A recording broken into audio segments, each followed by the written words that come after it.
नमस्कार विद्यार्थी मित्रों, 12 साइंस फिजिक्स चैप्टर 9 लेक्चर 22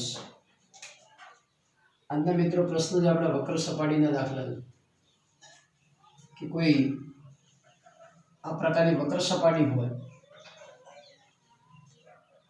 कोई वस्तु अँ राखेली हो तो प्रतिबिंब कितना अंतरे मळशे। वस्तु अपने जाने कि N1 वक्री बनंग धरावता माध्यम आ वक्र सपाटी वाळुं जे माध्यम है एनो वक्री बनांक N2 है। तो ये बे माध्यम ने सांकळતું समीकरण આપણે વક્ર સપાટી માટે આવું મેળવેલું -n1/u + n2/v બરાબર n2 - n1/r। फरीथी याद करो n1 શું છે તો અહીંયા વસ્તુ છે તમારી વસ્તુમાંથી આ રીતે કિરણો માધ્યમ પર આપાત થશે તો સપાટીનો ધ્રુવ આપણે ધારો કે p કહી દઈએ તો n1 એટલે વસ્તુમાંથી જતા કિરણો જે માધ્યમમાંથી જતા હોય તો કહીએ n1 ધરાવતા વક્રી વળાંક માધ્યમમાંથી જાય છે આ માધ્યમમાંથી એટલે એનો વક્રી વળાંક n1 આવશે। n2 કિરણો જે માધ્યમમાં એન્ટર થવાના ये माध्यमना वक्री वलयने शुं कहीशुं n2। आ शुं आपणी वक्रता त्रिज्या अने आ सूत्र वापरती वखते फरजियात संज्ञा प्रणालीनो आपणे उपयोग करवानो पण क्यारे कोईपण दाखलानी गणतरी करता होय त्यारे थ्योरीनी साबितीमां संज्ञा प्रणालीनी जरूर पड़शे नहीं। तो कोई भी वक्र सपाटी माटे व्यापक सूत्र -n1/u + n2/v = n2 - n1/r। तो जो अँ वक्र सपाटी प्रश्नों प्रश्न नंबर 1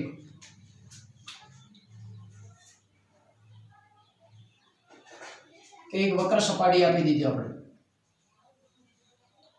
अने आ बाजुना माध्यमनो वक्री गुणांक 1.5 वक्री गुणांक अहींया अवाज हवानो वक्री गुणांक 1 अहीं हवानो वक्री गुणांक 1 अहीं आ जे सपाटी है एनी वक्रता त्रिज्या r बराबर 10 सेंटीमीटर है। सॉरी r बराबर 10 सेंटीमीटर वक्रता त्रिज्या।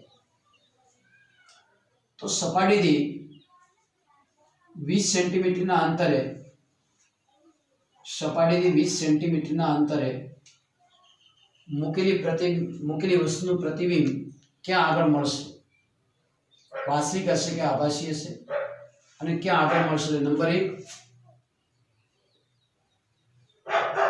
प्रतिबिंबनु स्थान अने प्रकार नक्की करो। मित्रों प्रतिबिंबना प्रकारनी वात एवी छे कि जो कोई अरीसो होय तो अरीसाना केसमां केवुं होय कि किरणो आपात थई परावर्तन पामीने जे बिंदु भेगा थता मतलब रियल में जो किरणो भेगा थता हो तो किरणो हमेशा वस्तु ए भागनो किरणो भेगा थता प्रतिबिंब वास्तविक मळे अरीसानी विरुद्ध बाजु प्रतिबिंब केवुं मळे आभासी।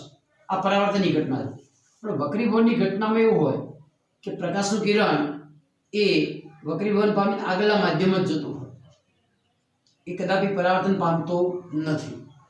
એટલે જો વસ્તુની બાજુ આપણે જો પ્રતિબિંબ મળે તો એ આભાસી હશે અને આગલા ભાગમાં હશે તો પ્રતિબિંબ કેવું હશે વાસ્તવિક હશે વક્રીભવનની ઘટના। તો પ્રશ્ન એવો છે કે અહીંયા વક્ર સપાટીથી 20 સેન્ટીમીટરના અંતરે મૂકેલી એક વસ્તુનું પ્રતિબિંબનું સ્થાન અને પ્રતિબિંબનો પ્રકાર નક્કી કરો। અહીંયા વસ્તુ હવામાં રાખેલી છે આ આપણું પારદર્શક ઘટ માધ્યમ જેનો વક્રી વળાંક 1.5 છે। આપણે પહેલું સીધું એક જ વક્ર સપાટી એટલે બધા જ અંતરો સપાટીના ધ્રુવથી આપણે લેવાના થાય। તો એ પહેલું સમીકરણ લખી દઈએ વક્ર સપાટી માટે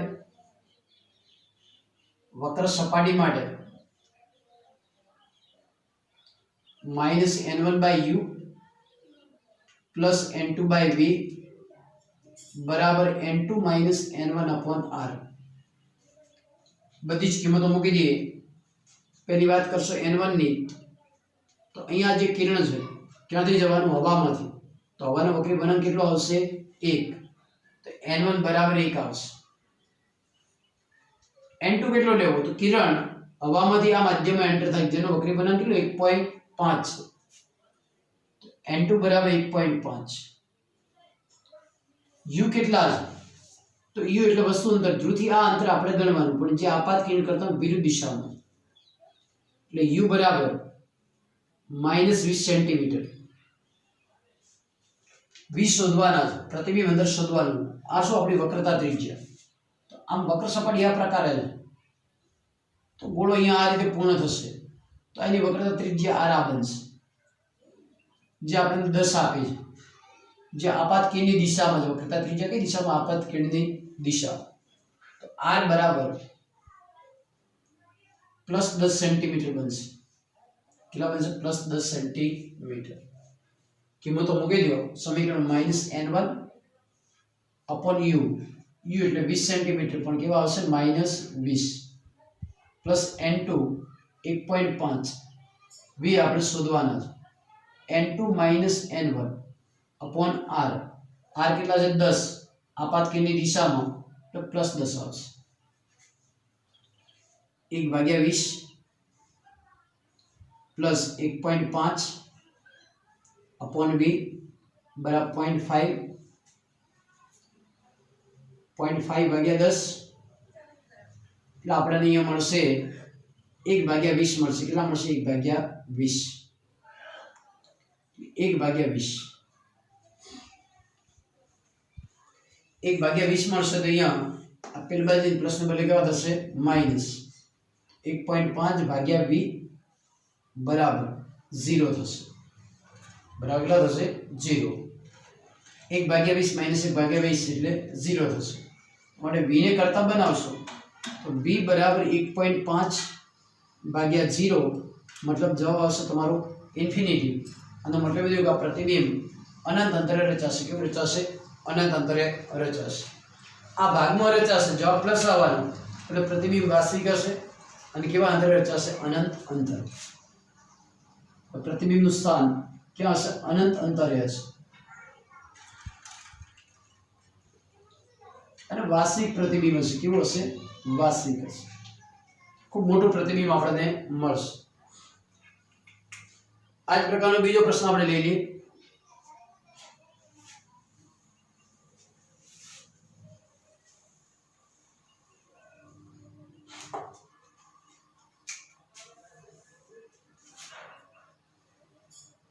એક આવી અંતર્ગોળ સપાટી આપણે આપેલી છે.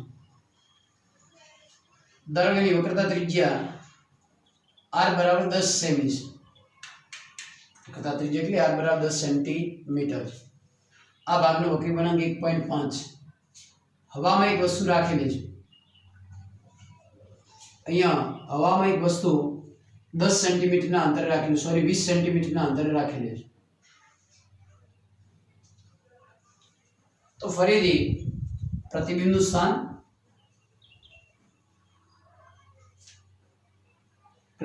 સ્થાન, અને પ્રકાર.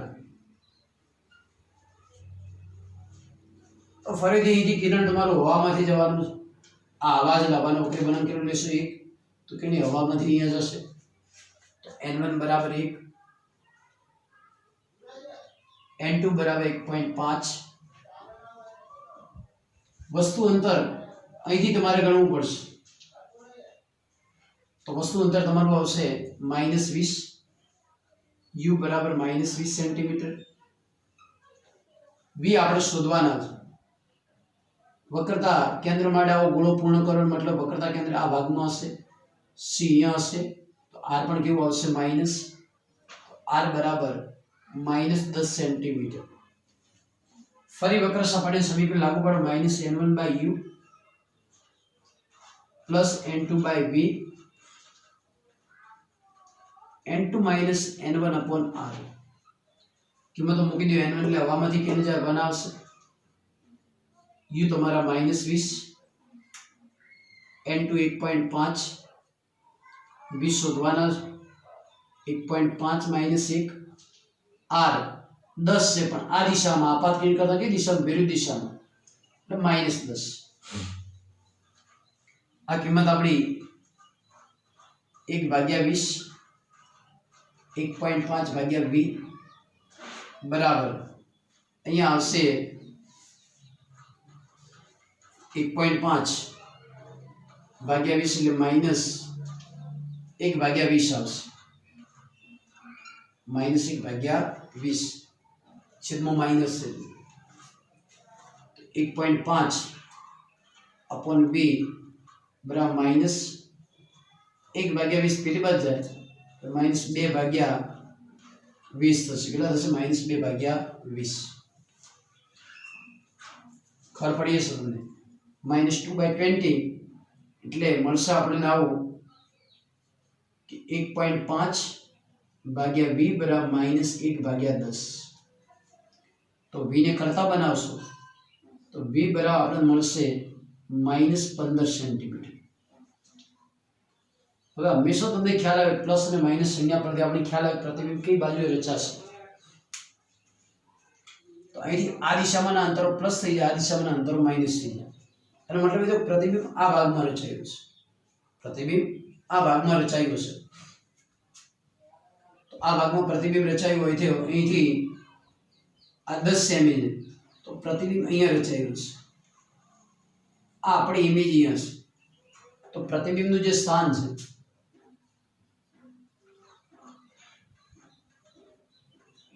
પ્રતિબિંબનું સ્થાન આપણે લખી શકીએ p થી v બરાબર -15 સેન્ટીમીટર ના અંતરે અને હંમેશા યાદ રાખો આવા કિસ્સામાં आ बाजू रचता तो प्रतिबिंब आभासी हो कारण के वक्रीभवन पामीने कदापि प्रकाश अहींया आवतो होतो नथी अहींया परिस्थितिनुं शुं निर्माण थाय आपणे जोईए कि किरण अहींया पहोंचे छे तो आ सपाटीने लंब दोरो तमे अहींया वक्र सपाटीने लंब दोरशो એટલે c मांथी पास थशे किरण पात्रामांथी क्यां जाय घटमां तो कई तरफ वळशे लंब तरफ वळशे क्यां वळशे लंब तरफ अहीं लंब तरफ किरण वळे आ दिशामां लंब तरफ वळशे आम तो किरण आम बायपास जतो रहेशे तो पाछळ लंबावशो किरणने तो प्रतिबिंब अहीं रचाशे तमने आ रीते आपणे आवा किस्सामां आभासी प्रतिबिंब आ रीते मळतुं होय छे तो प्रतिबिंब आभासी हशे आभासी प्रतिबिंब हमेशा चत्तुं होय तो आभासी ने चत्तुं हशे फरी जो अहीं पातळामांथी घटमां जाय એટલે કિરણ લંબ તરફ વળે અને હંમેશા લંબ કોને દોરવો પડે વક્ર સપાટી લંબ દોરીને હંમેશા ક્યાંથી પસાર થાય વક્રતા કેન્દ્ર C માંથી હવે કિરણ લંબ તરફ વળે તો કિરણ પાછળ લંબાવો એટલે આપણે ખ્યાલ આવે કે કિરણ અહીંયા प्रतिबिंब રચતું હશે તો ત્યાં આપણને ભાસ થશે प्रतिबिंब એટલે આ प्रतिबिंब આભાસી હશે આ કિરણ કદાપી પાછું આવતું હોતું નથી પણ આપણને ભાસ થાય प्रतिबिंब અહીંયા તમને મળશે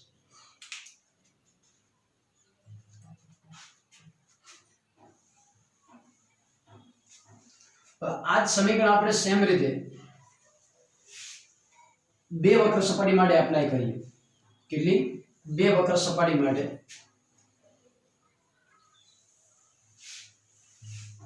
તો બે વક્ર સપાટી માટે એક ક્રિસ્ટલ બોલ આપણે આપી દીધો છે આવો ક્રિસ્ટલ બોલ આપ્યો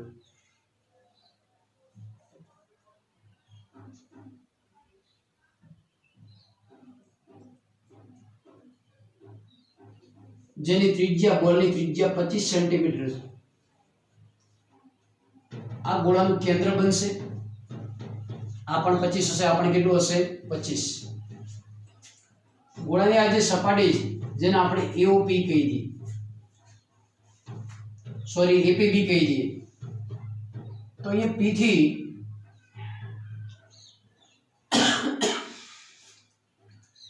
100 સેન્ટીમીટર ના અંતરે एक वस्तु राखेली કેટલા અંતરે રાખેલી 100 સેન્ટીમીટર ના અંતરે આ સપાટીથી તો અંતિમ પ્રતિબિંબનું સ્થાન નક્કી કરો અહીંયા તમને આપી દીધું આનો વક્રી ગુણાંક 1.5 છે અહીંયા અવાજ અહીંયા પણ અવાજ ખાસ ધ્યાન રાખજો આ કેસની અંદર બધું સોલ્યુશન થઈ જશે બે વક્ર સપાટી આપણી અને આની આ પરિસ્થિતિ આપણે એપ્લાય લેન્સને કરવાની છે તો એ બે સપાટી એટલે સપાટી 1 માટે सूत्र वापरो पछी बात आगळ वधारो सपाटी 2 माटे तो अहींया सपाटी 1 माटे एनुं कलेक्शन करो तमे सपाटी 1 माटे તો સપાટી 1 માટે અહીંથી કિરણ તમારું જવાનું અહીંથી કિરણ જાય એટલે આપાત બિંદુ તમે લંબ દોરો તો હંમેશા લંબ ક્યાંથી પાસ કરશો ગોળો હોય તો તેનું કેન્દ્ર બનશે એટલે શું બનશે આપણું વક્રતા કેન્દ્ર સી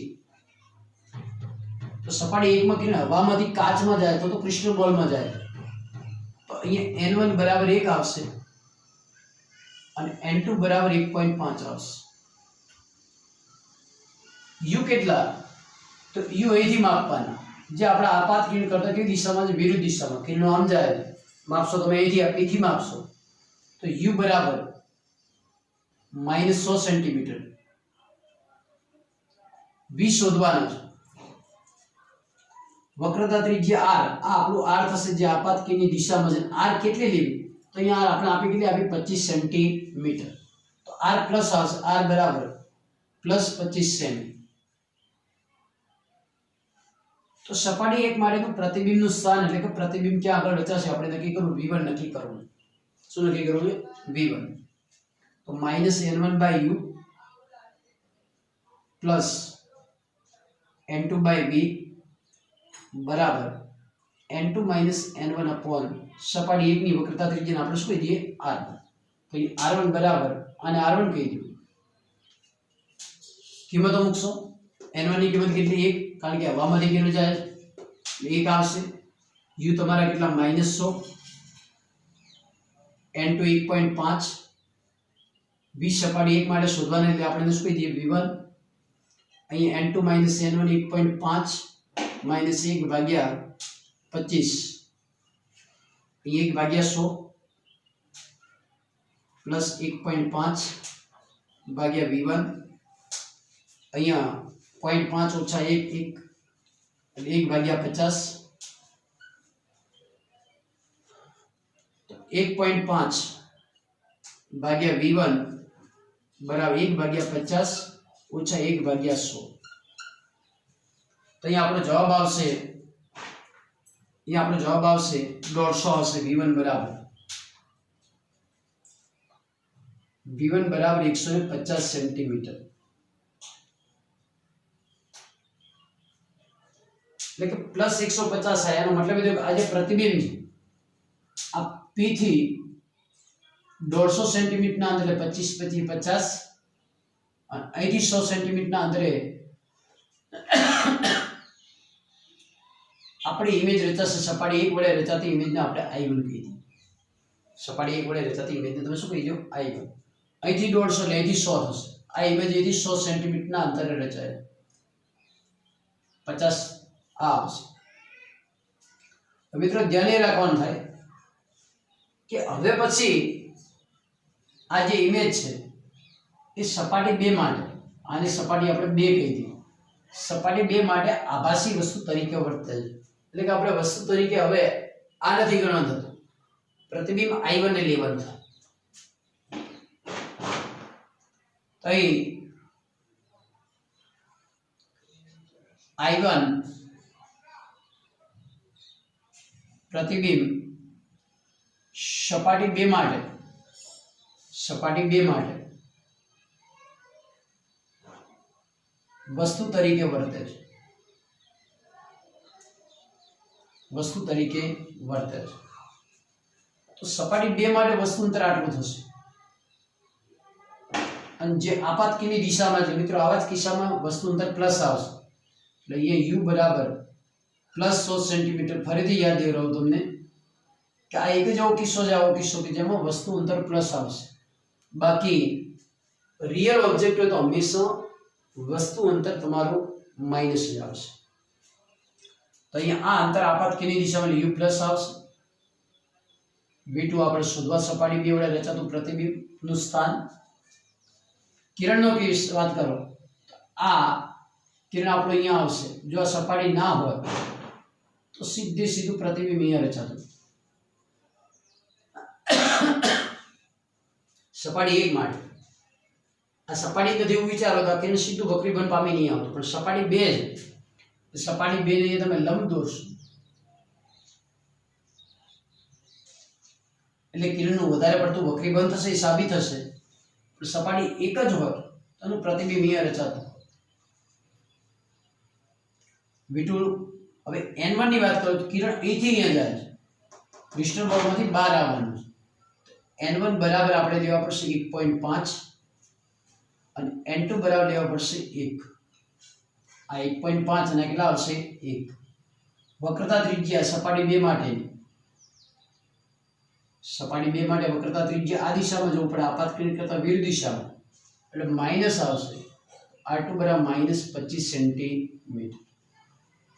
ફરીથી એપ્લાય કરો, -N1/u પ્લસ N2/v બરાબર N2 - N1/R2. चलो આ કિસ્સામાં ભૂલ ના કરતા, N1 કેટલા 1.5,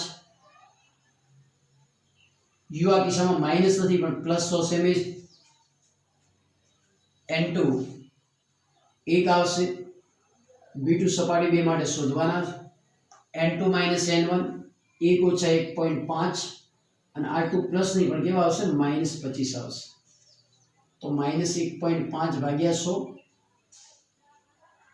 1 ભાગ્યા V2, અહીંયા સાદુરૂપ આપી દો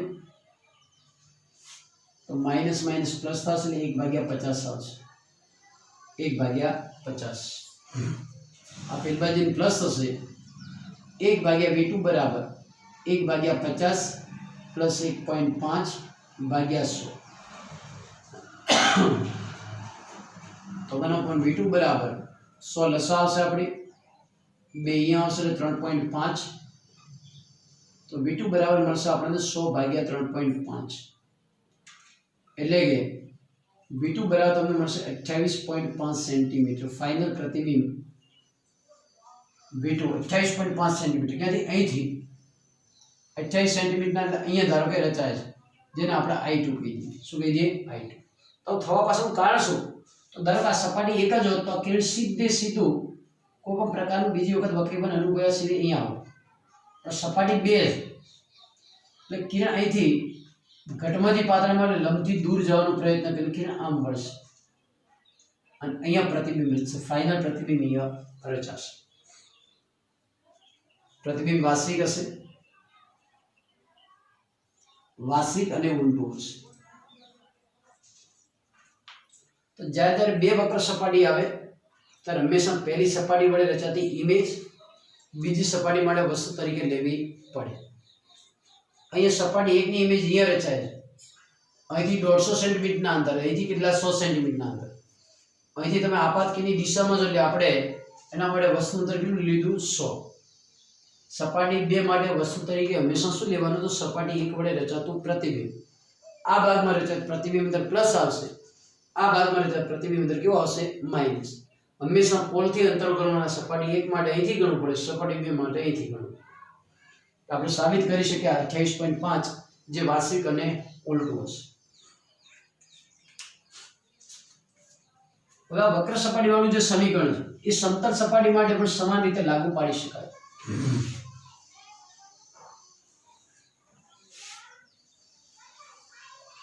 ધારો સપાટી સમતલ વક્ર નથી તો ક્યાં આગળ પ્રતિબિંબ મળશે એની ચર્ચા કરવી. ધારો આવું કોઈ તમારી પાસે વક્ર સપાટી નથી, સમઘન કે લંબઘન છે, આ ભાગનું વક્રીભવન ધારો કે 1.5, અહીંયા આવા જ વક્રીભવન 1.5. એક વસ્તુ અહીંયા આપી દીધી તમને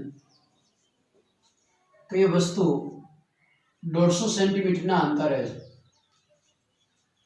તો પ્રતિબિંબ કેટલા અંતરે મળશે? બસ આટલી જ વાત કરી દેવા.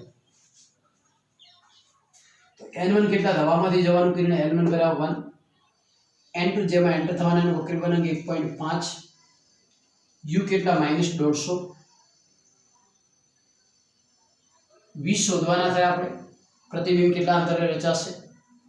મિત્રો જ્યારે આવી સમતલ સપાટી આવે, સમતલ સપાટી માટે હંમેશા વક્રતા ત્રિજ્યા કેટલી લેવાની? ઇન્ફિનિટી.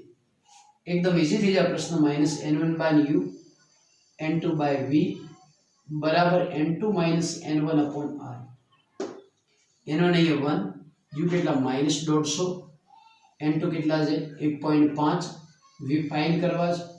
1.5 - 1/r કેટલા? ઇન્ફિનિટી.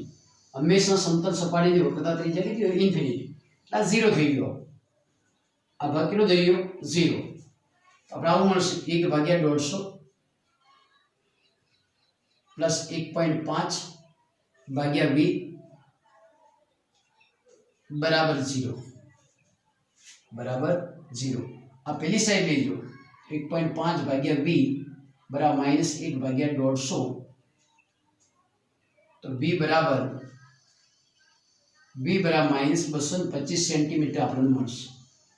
કેટલા મળશે? -225 સેન્ટીમીટર. એ -n1/u u -150 n2/v 1.5 ભાગ્યા v અહીંયા ઇન્ફિનિટી એટલે 0 થઈ ગયું. આ પરફેક્ટ બાજુ માઇનસ થઈ જશે એટલે જવાબ આપણને મળશે 225 સેન્ટીમીટર. ટૂંકમાં સૂત્ર ચાહે સપાટી વક્ર હોય ચાહે સમતલ હોય, પણ બે માધ્યમને પાડતી સપાટી હોય ત્યારે વસ્તુને પ્રતિબિંબ વચ્ચેનો સંબંધ પ્રસ્થાપિત કરવો હોય તો કરી શકાય છે.